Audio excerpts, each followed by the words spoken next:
Gala. No sé qué opinen de esta pregunta que nos va a llevar. Lo podemos girar, ¿no? Hacia los animales.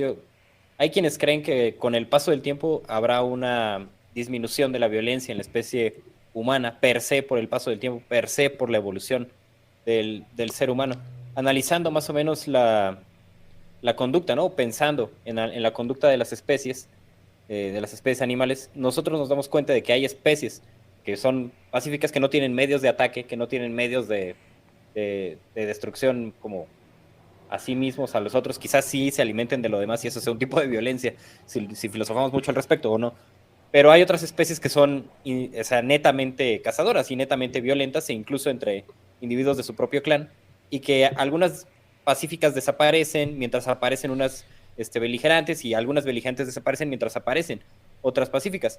Entonces eso a mí me llevaría, ¿no? Como a aventurar la idea de que no hay una correlación alta entre el paso del tiempo, la evolución, y entre la violencia que pueden tener las especies entre sí, que es más bien la existencia de mecanismos de contención del instinto. O sea, creo que sí, o sea, hasta cierto punto, porque uno de los trabajos que hemos realizado justamente es en relación a animales, que era algo que mencionabas inicialmente, que uno de los trabajos que nosotros hemos hecho es justamente sobre conflicto letal en chimpancés, ¿no? Y en particular, ¿cómo es esto relacionado Ese es con, un gran nombre para una película. conflicto Conflicto letal en letal entre chimpancés? ¿No? Sí, chimpancés. imagínate, además puedes sacar la secuela. Conflicto letal. Conflicto letal, sí, sí, sí. Entonces, y un poco el trabajo que nosotros hemos realizado es justamente analizar todos estos eventos que se han registrado en diferentes poblaciones en África. Entonces, por ejemplo, tienes lo que se ha denominado, algunos son muy críticos de que se lo haya llamado como la guerra de Gombe, la guerra de chimpancés en los 70, pero es lo que es, o sea, tienes un grupo de chimpancés, en el caso de Gombe, en Tanzania, en los cuales sistemáticamente eliminaron, como es esto, a individuos de otro, bueno, en este caso eran originalmente el mismo grupo, pero se fisionó el grupo en los 70. ¿Esta era la guerra Sistemáticamente. que documentó Jane Goodall? Exactamente, así es, así es. Suena igual que lo de los tutus y los tutsis. Exactamente. Y sabes que es algo interesante porque hay ciertos autores como por ejemplo Richard Graham y Glowacki que han examinado, por ejemplo, la tasa de muertes por conflicto entre grupos en chimpancés con sociedades humanas. Entonces, por ejemplo, con sociedades de cazadores-recolectores y con sociedades de rivales de horticulturalistas. Y lo que encontraron es que la tasa, ¿cómo es esto? En chimpancés es equivalente a la de cazadores-recolectores. Entonces, hay una continuidad, es notable. Lo que es interesante y un poco el trabajo que nosotros hemos realizado es ok, ¿cuál es el beneficio?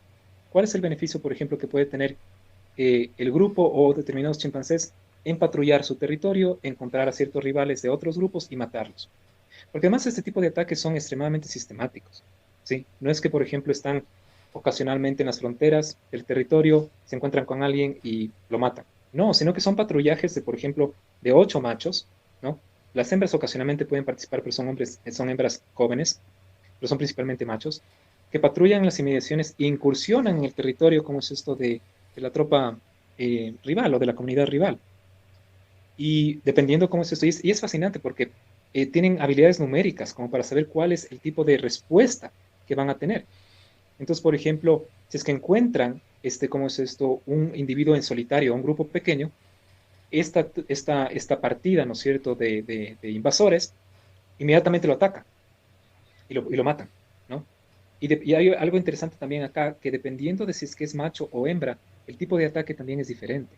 Ujú. Igual Órale. hay notables diferencias entre chimpancés de este y del oeste, quizás puede hablar eso en otro momento, pero algo que es notable en todos estos tipos de ataques es cuando el grupo de chimpancés machos encuentra a un macho en solitario, la forma como actúan o el comportamiento que muestran es indiscutiblemente a través de golpes, pero también como es esto, tienen una tendencia hacia morder y mutilar dedos de la mano, de los pies, y en el caso de los machos también a castrarlos.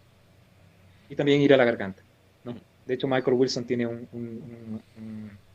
una presentación que es justamente que lo escribió como The Unkindest Cat, refiriéndose a la obra de Shakespeare cuando Bruto como se esto, lo apuñaló a César, y justamente se insinúa en la obra de Shakespeare que fue justamente que lo castró, ¿no?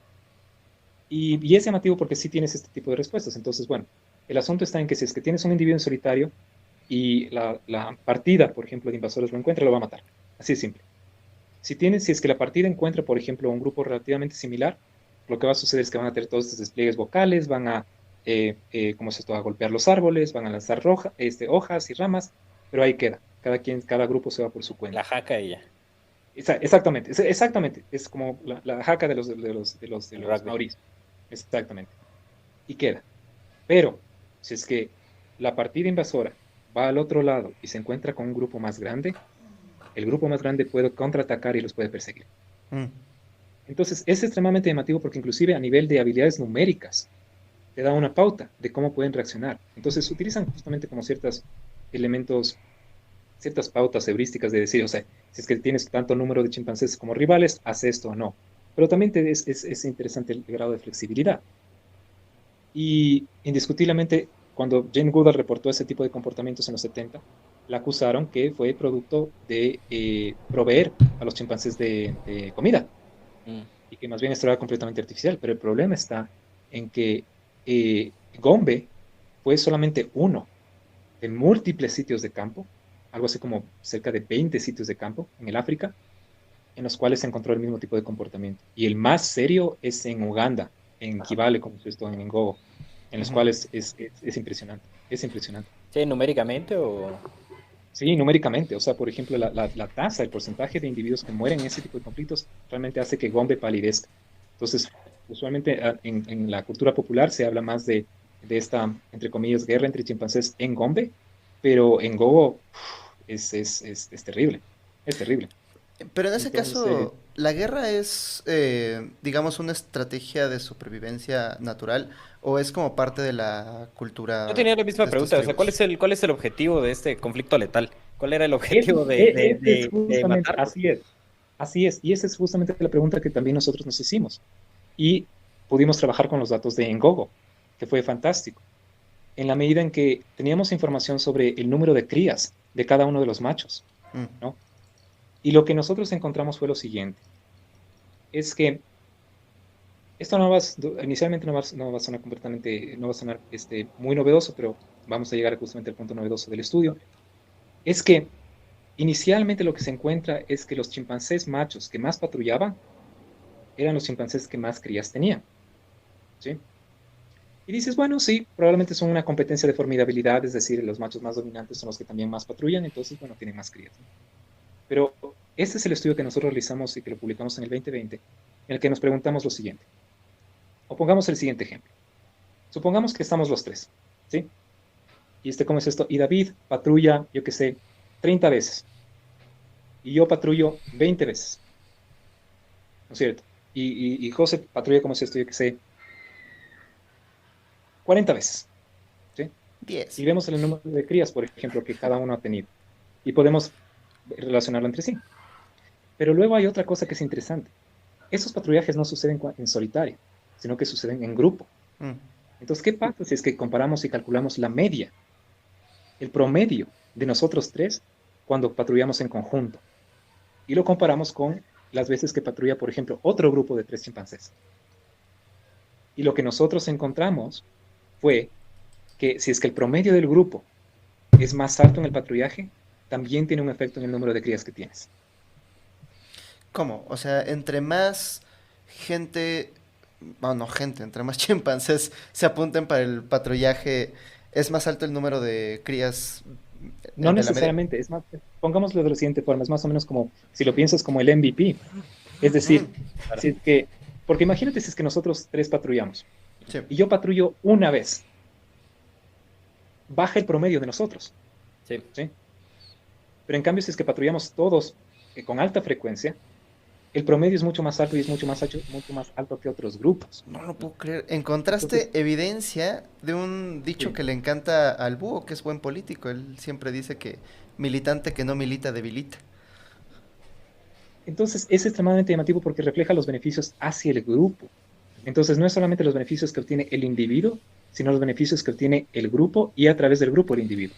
Ujú. Entonces, si no tienen como conflictos territoriales o conflictos de recursos, era un asunto cultural en el que aquellos que patrullaban más eran mejor vistos y Y Y ya estaba. entregaban la sangre de los rivales al grupo para demostrar su capacidad de reproducirse. Así es, pero lo interesante, o sea, nosotros no encontramos ningún tipo de evidencia cultural. Lo que nosotros hemos encontrado en el caso de seres humanos, ¿no? Es que hay ciertos ambientes, hay ciertas ecologías que favorece que la letalidad sea mayor, ¿sí? Ujú. Entonces, por ejemplo, ambientes en los cuales que se pueda tener escasez de recursos. Porque eso también es algo interesante, el que uno usualmente piensa que cuando hay escasez de recursos incrementa el egoísmo, pero no necesariamente. Cuando hay escasez de recursos también puede favorecer la cooperación dentro del grupo en contra de otros grupos. Ujú. Entonces, este concepto se conoce como altruismo parroquial. Es decir, yo soy extremadamente generoso y altruista y me puedo sacrificar por mi grupo, pero puedo ser extremadamente cruento con otros grupos. ¿Cómo se llama? ¿Altruismo Entonces, parroquial? Sí. así es. Socialismo, pero Entonces, nacionalista. es la versión más pequeña, por así decirlo. Entonces, lo llamativo está en que el concepto de altruismo parroquial hay algunos artículos que han encontrado evidencia de altruismo parroquial, o por lo menos el argumento está en que está presente en chimpancés, pero también en seres humanos.